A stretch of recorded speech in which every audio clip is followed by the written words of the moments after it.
Good evening and welcome to Nite Line. I'm your host Dante Thompson, and today we are in Grover, North Carolina at the Inn of the Patriots. And we are going to be learning a lot about presidents today, and it's going to be a fascinating show. But my guest today is Marti Mongiello. Thank you so much, Marti. Thank you, Dante. For inviting us into your home, your museum, your bed and breakfast. The home itself is a timepiece in itself. That's true. But you've got so many neat artifacts from so many different presidents over the years, and you yourself has worked with many presidents, and we're going to learn a lot about presidents today. Well, thank you, and welcome to the town named after the president. Yes, it's named after Mr. Cleveland, is that right? Yeah, Grover, Cleveland. I didn't know that until I was coming down and saw this picture, and I was like, that makes sense now. Yes, yeah. So, and Grover's just barely in North Carolina. Yes. And then formerly we were in the state of South Carolina. We all need to come on back. We moved our state line, and they informed everybody here, you're now a resident of the North. So not everyone was thrilled. How long ago was that? This is going to be like in '84 when the president comes into office. We actually petition the legislature in Raleigh, and by 1885, it is adjudicated and passed through. In North Carolina. And so now you will be living in the North. So you change your property taxes, your driver's licenses, your doctor's records, your insurance, your children in the school systems. A big change. If Greenville ever does that, I'm moving. Yes, Greenville. They're talking about moving that into North Carolina.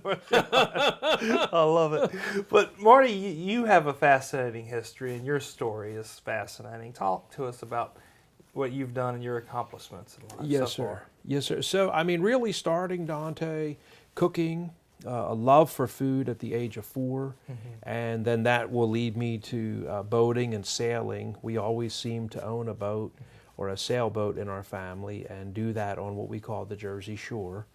And so you develop a love for food and a love for boats and ships.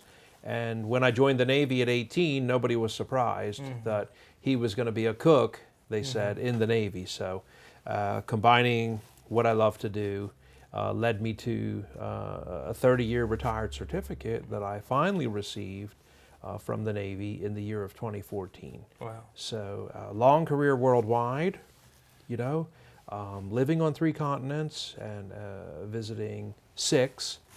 And, the best thing I would say about my life so far has been the capability to help other people. So mission work in Asia, in Arabia, those have been huge things that I really am proud of. Well, we were talking before the show about some of the things you've done with the Navy, through the Navy, to help people, to help feed people, which I did not know. Usually when you think about a foreign military coming into your country, you're a little hesitant, a little scared. What's going on here? There's a big boat. But you brought good things to people. Talk to us about that. That's fascinating. Yes. So the old Navy was, sometimes a little too heavy on getting drunk and loaded and showing back up on the ship singing, wasted in and out of your mind. And that kind of went out with drugs and drug detection. And so in the early 80s, they started to get rid of that. And really, I think the prevalency of some of the drug use and whatnot was now able to, be recognized. This is like problematic. So with detection and things like that, they were able to identify that and then start to call the Navy, really the entire American military, and tell people, if you're into drugs and drunken debauchery, you're kind of not welcome here anymore. It's amazing, Dante. You can have an 18-year-old dinosaur show up. A lot of people villainize, they think it's the crotchety old crusty sailor, who's a barnacle. But actually we would have 18-year-old dinosaurs show up. It's really how a person is raised. Right. And you try to groom them and tell them, like, no, we're here actually to do, a community relations project. When we pull into port now, we're going to go work on an orphanage. That's cool. And everyone's going to be back on the ship at 10 o'clock at night. No one will be staying out. So that has kind of changed for the better with America's military. Well, and I can imagine it. A lot of people join the military to escape what they've grown up in. Definitely. And then you go and see other people that maybe have grown up the same way you grew up, and here's an opportunity to help them. That's got to help your spirit and morale and everything on a boat. You would Absolutely. think, you know, more than just having a hangover the next day. Yes. You know. Yes. And we have people that show up who are given the choice. You know, you can either go to the federal penitentiary or the judge has decided you could pick one of the military. Well, they're not going to usually pick the Marines or Right, the Army. Right. And the Air Force, let me tell you, is an extremely intelligent force. A lot of times they would pick the Navy. And so it's not uncommon to welcome aboard my next chef, who was a cocaine dealer in Brooklyn. Yeah. And, you know, we're here to obviously not do that anymore, but, you know, encourage and mentor and coach this person towards success. Awesome. Well, and you were on ships, you're on submarines. I mean, Yes. you've been on it all. What's it like being on a submarine for months? Submarine is pretty challenging, therapeutically, emotionally, mentally. We do have, you know, a process where, you know, there's testing in nuclear submarine school to actually encourage people who are not going to make it, you know. And so to identify that through testing and analysis is pretty important. So if you land a job on a sub, you're the cream of the crop. I mean, you're pretty good mentally and physically and Yeah, you're pretty smart too. We so have they weed about out some of those that's going to freak out. top I'd be 6% of IQ in the American Navy. that. Wow. And that was another thing was explained. First of all, it's all volunteer force, the nuclear force, okay?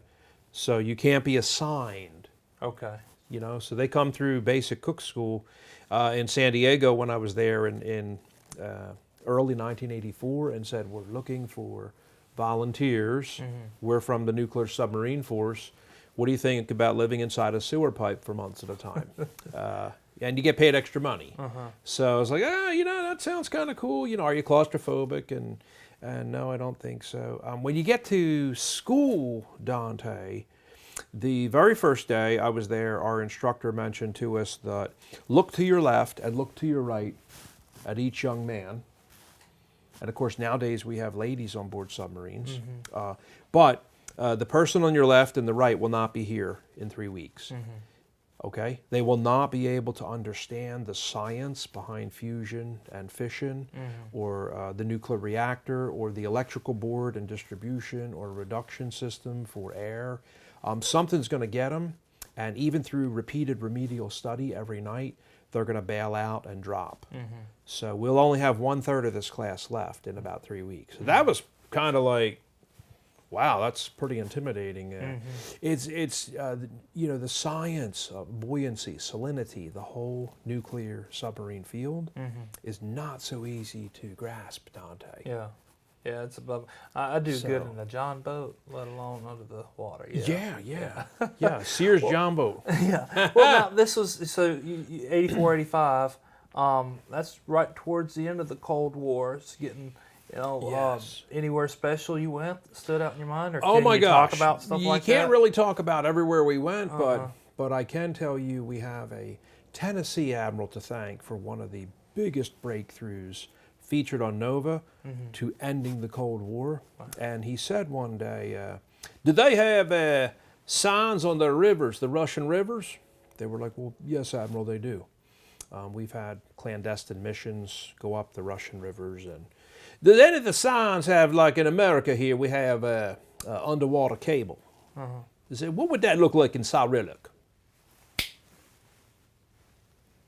In comes the Russian interpreter. The admiral would like to see what a sign on a piece of 8.5 by 11 paper would look like in Cyrillic, underwater cable. The warning sign on the side of the bank of a, oh sure, that's what it would look like, sir.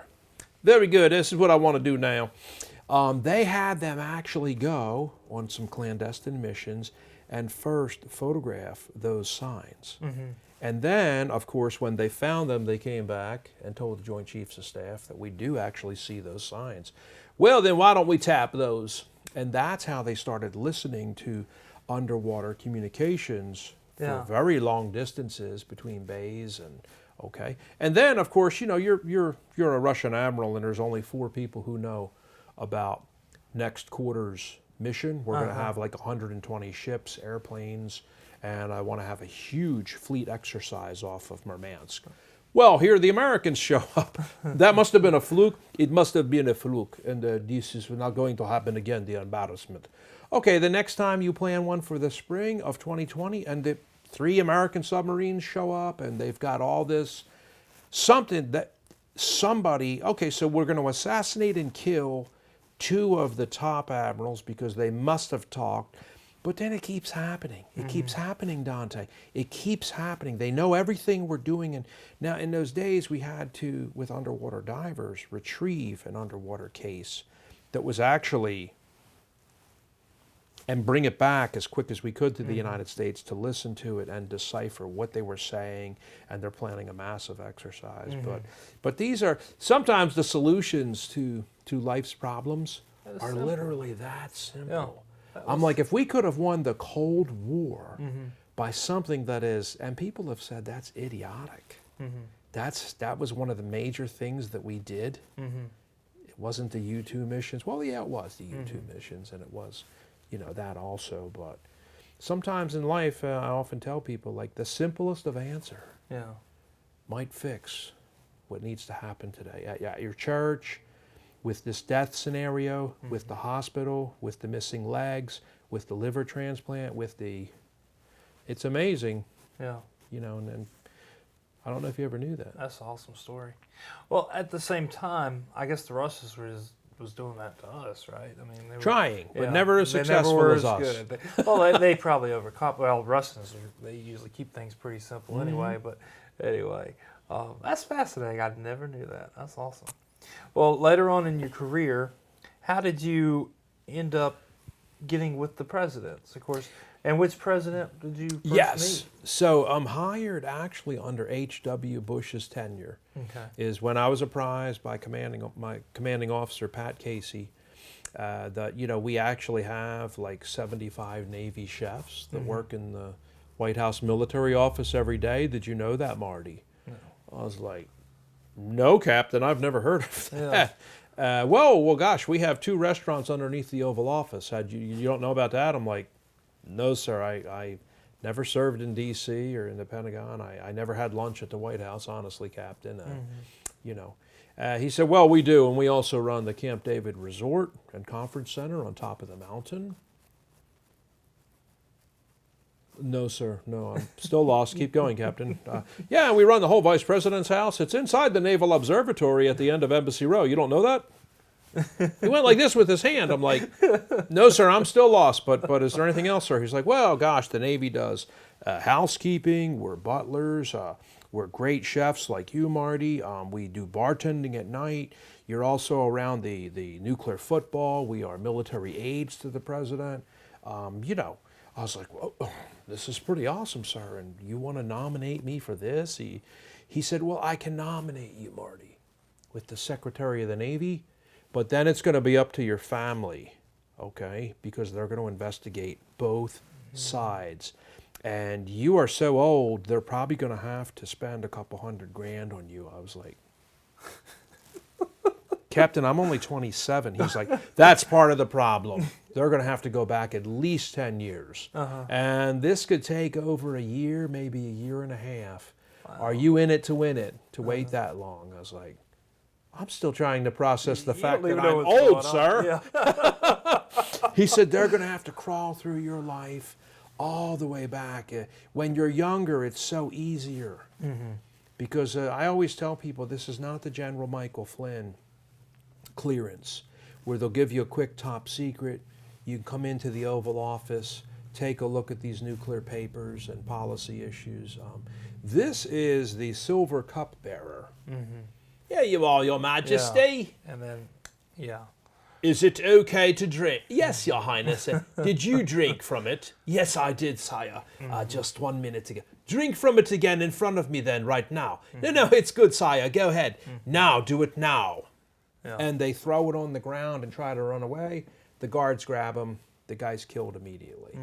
This is the people who were back there, Dante, cooking the chicken breast tonight for the president. Has 20 people, all from the family, in, for the week. Or we're doing a dinner for 300 at the White House. Or multiple world leaders. I mean, you can... And I mean, do you want to have like an embarrassing... and it's breaking news across Fox and CNN. Yeah. We're up to 48 people in assorted 7, 9, 11 different hotels around D.C. We at this time know we are now, just a second, we have 60 who have died. This is definitely coming from tonight's state dinner at the White House. This is why you have a CIA training and a CIA handler to help you. I recently watched a video on, it was the first Bush, and he was in Japan, and got very sick at the dinner table, and, and lost his meal right there in the Prime Minister, I guess, or whatever they call him. Yes. Right in his lap. And when I got to Japan, you're studying 4 written languages. Wow. And you're learning Japanese, and one of the words I was told about is, we have whole word named after your president. I'm like, oh really? What's it called? Iri bushuru. I'm like, a bushuru. Okay, what's that mean? To throw up, Marti-san. It's like, oh, you named a whole word in the, but the president said, I mean, I don't know what I ate. I at least tried to hide it in the napkin, but but it's crazy. That was, what, 30 years ago or so? Yeah. A little less, and we're still talking about that today. Yes. And it could have very easily been, maybe not poison, but just a meal prepared wrong. So let me tell you, my important. Admiral, Joe Kroll Jr., when I lived in Japan, he told me 2 things I don't ever want served to me. Number 1, Marty, I hate Jell-O. It's like, not a problem, Admiral. We'll never have that.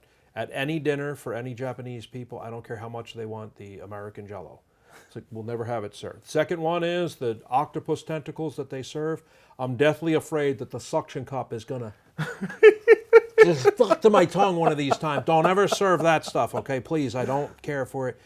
Well, Dante, when you go to the festivals, like whatever, it's a festival. You're going to go with the kids, and the octopus is there on sticks with all the tentacles sticking off of it. They're like this. There's 40 of them, and you just grab one, and you hold it up, and it's got all the... It's a very popular item at every festival, okay? So this, of course, can become a problem for some people when they also then show you that, oh, you can take it and dip it in this sticky, drainy sauce that oozes all over the ground, okay? They're, of course, living in different parts of the earth, different cultures, different delicacies, different things people love. Yeah. I know in my travels I've eaten it all, and I've never really had something bad, to be honest, It's different, and I would eat something again, or maybe there's one particular thing I might not try again, but I've tried it before, Sure. Some people won't even eat, like, frog legs or something here in the U.S., and this is like, oh, that's my favorite. That's an American tradition to me. So that's funny. So he didn't like the octopus tentacles. That he's scared to No, do not ever serve octopus. So. That's funny. Well, talk to us about the first president you met. Was it Bush? It's actually so, my interviewer called me and said, it's been about a year, a little over a year now, and just wanted to check with you. I know you're well acquainted with what's happening, and we're going to have a different president. So I just wanted to check with you to see how you feel about that. How you felt about the president? Yeah, the new guy from Arkansas. If you want to work with them or not. Do you still want to do this job? So I was like, oh, definitely. I saw he made it in, and, he had been in a couple of months then. And I asked him, like, what is the real reason for asking that question? Because that I'm in the military like 9 years now. Yeah. And I had turned 28 at that point. Of course I would want to do this job. I mean, that's huge. Only here to serve, not judge. I have nothing to say. He's like, well, that's good, because I just got off the phone with a Master Chief Petty Officer who's been in 26 years. And he read me the riot act on the phone about a bumpkin, a hillbilly, who is bucktooth, wearing bib overalls in the White House and walking around barefoot with a piece of straw sticking out of his mouth. I was like, no, sir, I don't have anything like that. That's quite vivid, by the way. Is that actually what he said? He's like, well, maybe I'm embellishing a little bit, but, I just wanted to make sure you're okay. I was like, I don't have any ideas of things like that, but I'm just here. I want to do my job in the military. And That's it, sir. I don't care if it's a green alien that's female with antennas sticking out of its head. You're If there it to was serve. voted into office, Yeah. that's what the public is counting on us to do at the White House Military Office. Yeah. So what was your duties there? Of course, cooking, preparing meals and stuff, but what other duties did you have at the White Yes. House Military Office? Yeah, so, I often let people know in those speeches and keynote speeches, I had just come back from Chicago, a dinner for 200. You can take the white coat off, Dante, after the dinner's done, but it's not like the White House chef who goes home Right. every night. We actually sleep and stay at the Camp David Resort. Wow. So we constantly have a chef, and you also become a bartender at night because it's too dangerous. We can't hire a bartender from the Willard Hotel, Alfred, who's been working there for 38 years, to come over to the White House. You have to have a top secret Yankee White clearance, and it's got to be an SSBI level. And mine was about a Category 2 top secret clearance, which is second highest clearance in the United States. Wow. So if you're back there playing with liquids and putting them in glasses for people, they want to make sure that it's, Yeah. It ain't gonna kill you. So, well, is there people that actually sample the food like you were alluding to? I mean, if they're really tasters. I was the taster. Really? Yeah. So if somebody's poisoning, you gotta die. Yes. Yeah. Yes. Interesting. And I was also the shopper. I would go out and do shopping for all the food and pick the tomatoes and pick everything. That's so cool. Then you have a whole system of how you do that. And obviously, one of our secrets, I can tell you, Dante, you would never go to the same supermarket twice, would you? These are things I teach today's millionaire and billionaire with their staff. After analyzing, following, filming, and photographing them for a week, they go to the same Whole Foods every time. They drive on the same route. They don't change their route. They shop at the same place. And we've had bad things happen to good people. A very prominent millionaire down here in Clover was just killed. Wow. His wife was putting eye drops in his water. We recently, and he built the whole house exactly like Mount Vernon, the replica of Mount Vernon, for millions and millions of dollars here in Clover. Wow, But we just had a billionaire and his wife were killed in their own home in Canada. And, Kim Kardashian was taped up in her hotel room in Paris. I'm like, where's the bodyguard? Yeah. Who is training these people? You are a billionaire. People want to get you. So from food ingestion to changing the pattern to how they shop, these are all the things that I did. Interesting. Yeah, so. Yeah. Well, it had to be intimidating that first time you got a job in the White House for President Clinton then. And did that intimidation ever leave during your time there? It takes about 2 weeks of being around the president. Yeah.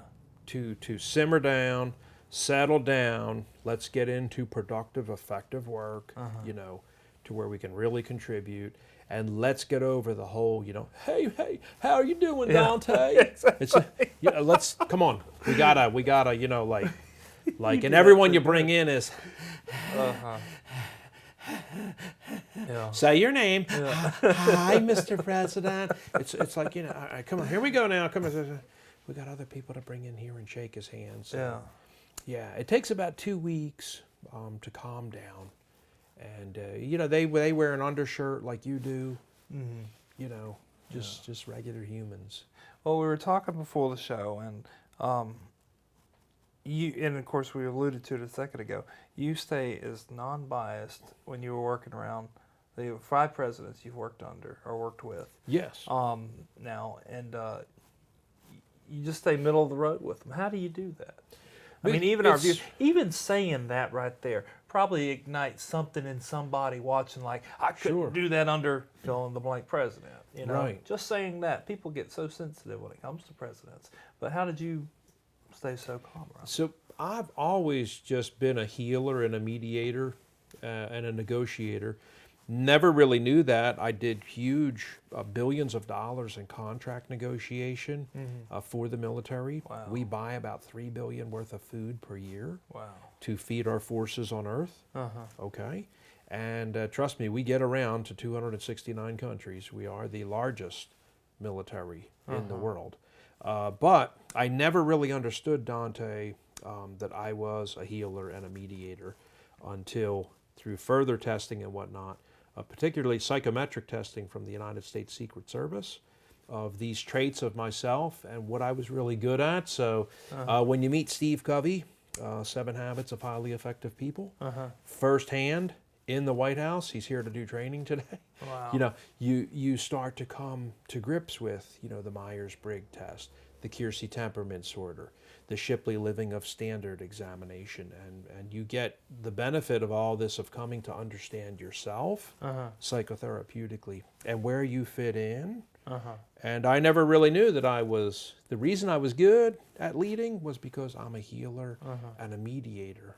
So those are the assets I brought to the table to become a chief in the White House military office. Was unbelievable to attain the rank of chief, because I went there honestly as a first class petty officer, Dante, and I didn't really understand why I was good at leading and managing people and inspiring and coaching, but I come to grips with it through therapeutic testing. That's Yeah, pretty it was cool. one of the little benefits that you didn't have any idea, you know, you were going to get. That's neat. I mean, it's amazing what the military pour into somebody. I mean, just in your background check, you said they poured in hundreds of thousands of dollars. They'll spend sometimes 400 grand. Wow. If you're going to be playing with chicken breasts and, you know, That's it's crazy. But all the tests and like you said, that's fascinating. So, well, here at your home, which is also a bed and breakfast, the Inn of Patriots. Let's talk about the building first, and then we'll talk about what's in the building and the Yes. stories associated with the artifacts here. Yeah, so the building we're in is actually in our family, built in 1879, and this is when we were in the state of South Carolina. And this is built by Dr. Alfred Frederick Hambright. How was he in relation to you? So technically, through marriage of the family, I'm a cousin. Okay. So my wife is blood DNA documented, Okay. which that we just found out late last year. We got the DNA tests back on that. So that's how the building gets here. And then, of course, this whole town moves into the north. And this is actually used to be called Whitaker, South Carolina. Okay. And we rename it after the new president. Wow. So this is how we become Grover and get here. And then lo and behold, I show up following my family from Pennsylvania, who in 1709, when they moved down here on my Schaefer side, complained, "What is too hard to live in Pennsylvania? And this tax and to buy land is not even available. So we are leaving here and moving down south." Okay, they come down here, and we're still complaining about the taxes, and there's no land available, and it's too hard to live up north, and so we're looking for opportunity. And my wife and I were doing the same thing. We were working for a billionaire in Houston, and we told him we actually want to leave. And my wife said, "Well, why don't we look around where I'm from?" I was like, "Well, where are you from?" "Well, it's a city called Charlotte." Yeah. And you didn't want to go to Charlotte. "Is that Charlotte, Georgia?" She said, "You don't know?" I was like, South Carolina. "No, guess the third time." I was like, this is going really bad for the Yankee. I don't know where it's at. She's like, "You don't know about the Great Battle of Kings Mountain?" I was like, "I can't say that I do, my love. I'm so sorry." The Great Battle of Kings Mountain, Kings, plural, and cowpens. I was like, I'm not saying anything else to try, even with cowpens or what they are. That's what leads you here. We got here, we start studying, and now 11 years later, I'm like a near expert. I'm not at the expert level, but about the history around here. Yeah. So that's what led us here and how we got here. Yeah. Well, the Inn of the Patriots is you're eat up, I want to say, with presidential memorabilia. Of course, you've worked with 4 or 5 presidents, and so you have a theme that gears towards presidential foods. Yes. You know, talk to us about some of the interesting presidents, what they like to eat, maybe stories behind their food. So I had kind of been doing that for so long and thought, I should take this to the next level with a real fixed asset museum. And I had been doing, interpretations, speeches. I would come to your event on an off-site location in Europe, in Asia. I would replicate or cook the president's favorite dishes. And I thought, what if we, in this little town of Grover, what if we actually created an inn, a country inn, and then we would serve some of the president's dishes, and we could even have a cooking school. What do you think about that? So that was in 2008. And then, I think in December of last year, we went over 5,000 students. That's wild. Graduated from the school. Yeah. And this past Sunday, we had 5,070. Wow. So that's been a lot of fun. And now this year, we decided to privatize the home and museum and not be open to the public anymore, to where we used to have buses pull up and 40, 50 people get off, and take the whole museum, the cooking school, and everything with the experience out on the road. And at this time right now, we're actually waiting to hear from some of our friends here in Cleveland County about expanding onto about a 50 to 100 acre colonial resort. That'd be awesome. And that would give us, maybe 200 rooms or less. And we could professionalize even further what we have incubated for 11 years. So that's cool. And part of that obviously will be a much larger, Dante, a much larger presidential culinary museum and United States Presidential Service Center. Yeah. But this is not to say that we do not have investors right now that talk with us every week from Washington, D.C. Yeah, who also want to do something there. Well, and you work closely with the White House still. In fact, some of the artifacts you were saying that I think it was Ford maybe. They had sent you some recent stuff, new stuff from Ford's, and I was like, that's pretty cool, But let's talk about some of the food items that I did see. One, it was Nixon. Yes, his love for ketchup on cottage cheese in the Oval Office. I'm not going to say, I'm going to try it. I'm going to try it when I get home and see how I like it. I like the cottage cheese, but my wife likes the cottage cheese with the salsa, but that's as far as she's going. Okay. So what are some of the other interesting things that presidents would well, eat? Tricky Dick, he also has his wife Pat makes a very famous half ground pork, half ground beef that is mixed for a meatloaf. This is another big dish of his. We do heavily feature a lot of the funny stories about presidents with food. So I think you noticed the broccoli in H.W. Bush's exhibit. I didn't see that. Tell me about So, he mentioned one time to C-SPAN on camera that he really didn't like broccoli, and he kind of shook his head vehemently and said, we're probably not going to serve it in my White House. And that went worldwide, the American president who hates broccoli. We have had traders here who told me that they worked in that commodity and it depressed the global market for 8 years. I was like, get out of here. I mean, my goodness, you talk about laying it on, buddy. He's like, he was from Australia. He's like, no, I'm really, really quite accurate, Martin. When the free leader of the earth rebukes your mother, do you not think a child boy does that to his mother?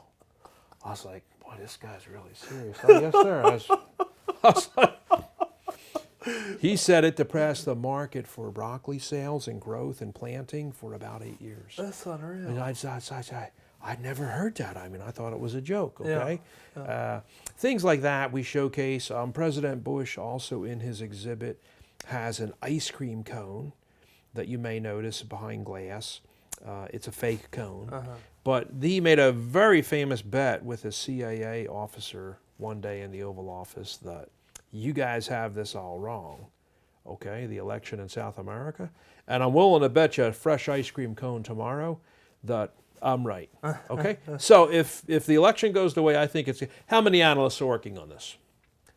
Well, sir, as the former director of the CIA, that we have about 30 on this solution. We come in still to Langley at 1 in the morning, Mr. President, every night. He's like, so it's me against 30 analysts. Yes, Mr. President. So tomorrow at 800 in the morning, standing outside the Oval, you'll have my cone. You'll be standing there with it. Or you'll have mine ready, sir, if I come in. And sure, I'll have yours ready. I'll have ice cream for everybody, in fact. Don't drip on the carpet either. Have a napkin that you're wiping with. He asked when he come in the morning about 7:55, is he out there? Is he out there right now? He is, sir, and he's muttering under his breath. Does he have the cone? He's got it, sir. Does he have the napkin? He's wiped. Yes, sir, he is, okay? So people often see that. They're like, why is there an ice cream cone in the glass here? I'm like, oh, let me tell you about the ice cream cone, okay? People see these things. They see the fried chicken bucket with Trump. Made Kentucky Fried Chicken very famous, okay? They often notice these things. The jelly beans, of course, with Reagan. They'll sometimes see the red, the white, and the blue bean, which is out of the jar, in front on glass. And why is that like that out there like that? Oh, that's for red, white, and blue. No, not exactly. Do you know that the president called the brothers in California and demanded that they invent a blue bean just for him? Is that they did why not it was, have a wow. blueberry, and his life ambition, and during the remaining time he has amongst the humans, and he goes like this. This is one of my biggest goals in life. To get a blue. What is this? The inaugural day, I want to have urns all around the White House, just we could have them positioned in place, filled with thousands of red, white, and blue beans. And do you know that my staff is suggesting that we use a black bean? It looks like navy blue. No, it doesn't. You put it in your mouth and it tastes like black licorice, okay? Now here's what you guys need to do. We got it, Ronnie. We'll have it done by December. It'll be a blueberry bean, okay? They invent a blueberry bean so that Ronnie can enjoy his life goal. It's on the bucket list. That's awesome. Yeah. So people see things like that. They ask natural questions. I mean, honestly, Dante, a lot of the museum is designed to instigate and trigger questions. Yeah. We have it set up to punk people, okay? Because it creates discourse and conversation with the tour guide. And that's why 30,000 people later, folks have said, like, man, this is like the coolest museum I've never been to. Yeah. Because most of them are empty, dilapidated glass cases. You could yell out loud, help, help, help. You'll be lucky if there's any human available other than the person we saw at the front desk when we paid the $7. And that was not the kind of museum we want. We wanted Dante to see, smell, eat the food, to be able to eat the museum. And if you're able to sleep in the museum, then you get the night at the museum. That's huge. And that's what we call it, the night at the museum. That's awesome. Well, out of all the recipes, and again, you've cooked for presidents, you've studied past presidents, you have a cookbook from when, 1860 something? Yes, the 1880s, the White House cookbook. So, first, how did dishes compare to what they are now? Is there still some things that's still around, or was something else popular 100 and however long I think, ago? like just some foods the humans find really pleasurable, okay? Pumpkin is at the top of the list. It's the #1 aphrodisiac for ladies on Earth. Wow. Okay, so you have lots of guys, I'll get my wife like cherry sprayed. It's like, don't get cherry. Bring her home a pumpkin pie. You're on this big pumpkin. Well, do they have pumpkin cologne yet? I'm like, no, but we have some pumpkin out of a can you could slap on, okay? No, we don't want to go that far. But, some things I think, like in America, pumpkin is well loved. It always has been from the Pilgrims. It still is today. It's never going away. Who doesn't like a pumpkin pie, okay? And if you don't like that, then here's a sweet potato pie, because it's just as good. Surprisingly, chess pie. It's a classic Southern favorite. It's never going away. It's on most really good Southern cuisine menus. And it's been very popular since the 1800s, and it still is. Things that have gone away are just really modernized processes, where we would use calves' feet and fish bones to make gelatin. Okay. To thicken, like Mary Todd Lincoln has a very favorite Charlotte Russe. So today we find that we are using actually, when we filmed that recently, we'll use Knox gelatin. Okay. We don't need to use calf's feet to get a gelatinous thickening. And so, I think modern things has modernized some of the recipes.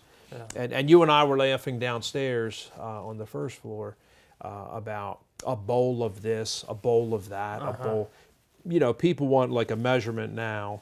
So we'll take the old recipe, Dante, and we convert it to the new measurement for And on people. your website, you have recipes. Let's give the website. Yeah, so thepatriots.com. Awesome. Yeah, and they can also go to presidentialculinarymuseum.org. Awesome. So either way. Well, now, what's your favorite presidential dish that you've eaten? Yeah, my honest-to-goodness favorite is we got two guys there who love the fish chowder. So JFK from up in Massachusetts, but also FDR loves a fish chowder.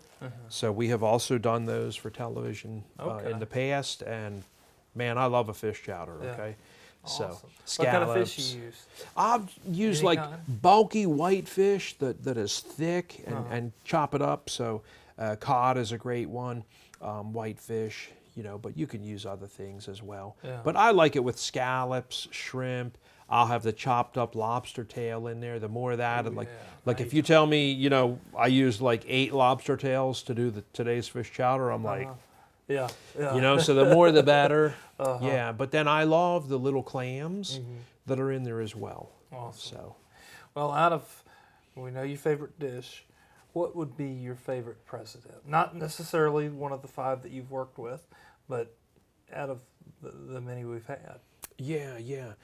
So I'm still going to say it's always going to be Big Bubba, okay? Because he would systemically come into the kitchen and terrorize you and sit down in there and watch TV with you for like an hour. And that was just really cool to be a military aide to the presidency, because I often tell people that if the White House chef was found inside the president's bedroom today, they would be arrested, okay? There's absolutely no reason or excuse you're ever going to come up with. But when you work for the White House military office, I was a butler, a housekeeper, a valet, the bartender, the chef.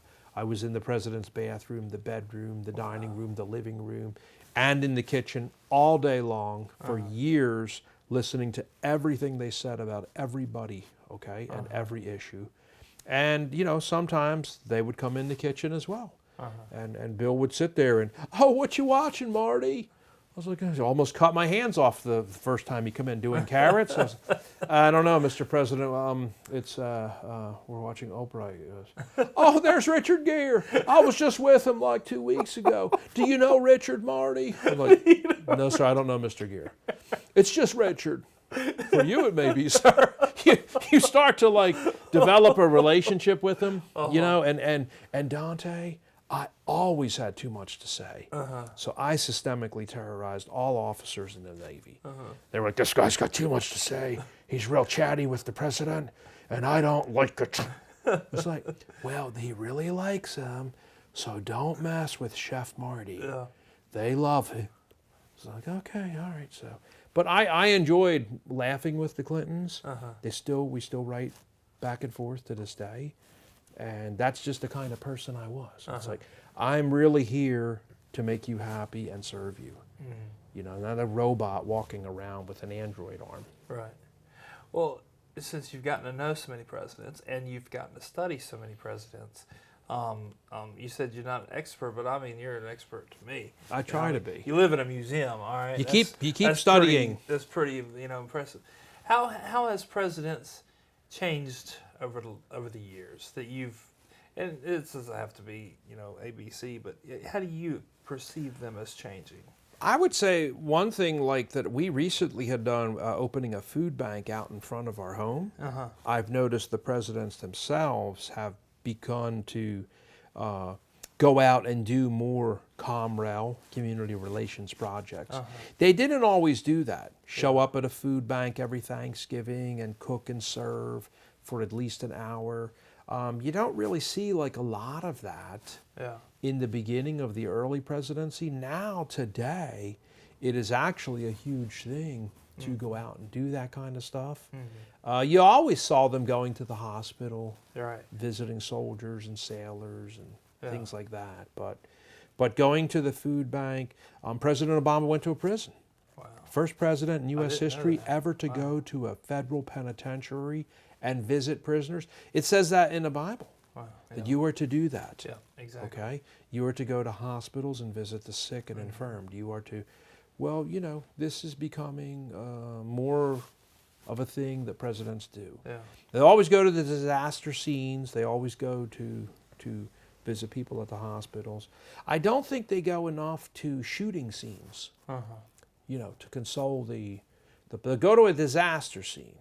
And I don't see them enough roll up their sleeves enough to get filthy and dirty and ditch digging. Yeah. You know, and I often encourage them, you know, stop going to the epicenters of the main cities, the Raleigh, the Asheville, the Greenville, the Wilmington. Why don't you get out to the podunk peasants in the rural areas and go to a pinto bean and cornbread supper, Yeah. where they're having the $1 to come in tonight to raise, you know, what they think is a lot of money. $400 for little Janie who lost her leg in a farm accident. Exactly. Why don't you go to one of those events in some town where there's a population of 300? That will be the biggest boost to your ratings when you drag all those film reporters out there to the middle of nowhere. Get them dirty. Yeah, You and know. roll up your sleeves and spill some stuff doing the dishes or whatever. Take out the big hefty bag, those 44-gallon bags, loaded with the paper plates and all that stuff, and bring it to the dumpster. Yeah. Let them get you on film doing that. Yeah. I know we do a lot of work in the Appalachian Mountains in coal country up in West Virginia.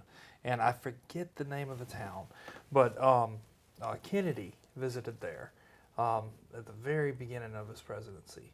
And he's the only president since to have ever visited that town. They still talk about Kennedy coming to visit. How about that? You know, I mean, Yeah. that, and of course back then you didn't have, of course, the internet, Facebook, all these things, or Sure. even, you know, big cable network news outlets to really promote this. You had, you know, local television and of course newspapers, and so he wasn't doing it to promote his campaign or promote his agenda or something. He was just doing it to see these people and to become, you know, he was an American president. He wanted to see Amazing. the American people, and those people still thank the world of President Kennedy for coming to visit their little I'm sure they coal do. town. That's amazing. So, but there's a lot of things that's also near and dear to your heart that I want to touch on real quick. Of course, you're a 30-year veteran, retired. Thank you for all that you've done. Still not done. And you've got a lot of, you want to talk about, we got a lot of guys coming back from overseas. And war can mess you up. No amount of training can prepare you for it, you know. And a lot of guys are coming back depressed, just out of their mind, and hurt themselves, Sure. kill themselves. Talk to us about this. Yeah, so I mean, we even have It's women. an epidemic at this point. Yeah, isn't it? women that come back and beat up their children in the home. Yeah. And we have women that have returned with no legs Yeah. and photographed on the front page of VFW and American Legion magazines with no legs. So it's definitely at a crossroads of understanding, like, this is happening to men and women. Yeah. This is happening to your daughters and, you know, to our sons. Yeah. So that's a big thing that has changed, and I think we're going to see the selective service system, since women are now able to go into all roles, change with it. And I often mention this to former high school colleagues sometimes, who say that, you know, there's no way I'm having my granddaughter sign up for selective service. I'm totally against it, and you're whacked out of your mind, Marty. And I'm like, you know, but you can't have it both ways. We can't have equal rights for women in the workforce and equal pay and all the things that are important to us, you know. At this point, we're at, on Earth, Dante, 52% of the workforce is female. But yet last week, I was mentioning to my wife that we just had an article that come out in Fortune magazine that said like 67% of men are afraid to be in a room or go on a business trip with a woman, so they are not mentoring and coaching and leading and growing them professionally, because they're terrified of doing that. So that's a shame, okay? Because you can mentor, coach, and lead a woman, you know, if she's a 20-year-old woman and you're a 64-year-old business person. I tell them, you know, leave the door open to your office. Yep. Yep. And if you're going to go out and have a dinner and that's part of a business trip, don't sit in the back of the restaurant. Pick a table up at the front where people can see you through the glass windows. You know, it's not that hard. It takes about 10 to 15 seconds to think of a solution. Right. And likewise in the military, you know, we have these plastic army men. So this is misogynist right here. Yeah. They're still selling army men. It's like, dude, change the plastic bag, because we have like hundreds of thousands of women who are in the military. Yeah. Stop only making plastic men. Yeah. And naturally, yeah, you got the bazooka and the guy carrying the rifle. These are the ones I grew up with, dude. Yeah. Yeah, the dude shooting. Yeah, okay. The machine gun. He was always my favorite. Okay. Endless spraying. Yeah. But the ones that they don't include in there is the little green plastic army guy in the wheelchair missing one leg. And we had a developer in England who was trying to showcase reality, who used a 3D printer, Dante, to make plastic army men. And he also made one with an army guy holding a rifle in his mouth in green plastic. Yeah. And one with a wife on the floor with broken pottery. And he's, you know, in green, screaming at her. Yeah. And so this is the reality of PTSD, something we never knew about. Well, my Uncle Tony, who's 92, just got rated for PTSD from World War II. So there's people who are against this. They're coming home, a bunch of freeloaders with a panty waist boy who they developed this whole PTSD thing, and now we're paying them for this. It's like, no, these are things we didn't know about from Nam, from World War II, that we do now know about. It's no different than saying the prevalence of how much we know now about dyslexia and other items. Well, we know about them now. We've identified them, and we're working to fix these and correct them. And of course, the worst case scenario, I guess, would be so many a day killing themselves, veterans killing themselves. What is the U.S. and the government, VA, what are they doing about that? And what can we as individuals do about it? You know, how can we help? Yeah, I mean, it really does take the American citizens to say we're sick and tired of 20 to 22 veterans killing themselves per day. And veteran homelessness is going way down, but the suicide rate has started to go back up again. Last year, they've just identified, was one of the worst years ever. And the VA just does not have the right programs, okay? We've had people calling in on the hotlines, and, you know, for quite a while there, a couple of months, about a year and a half ago, nobody was answering the phone. And I told my Uncle Tony, you got to be kidding me. I'm going to call right now on a conference call, and you stay on the phone, okay?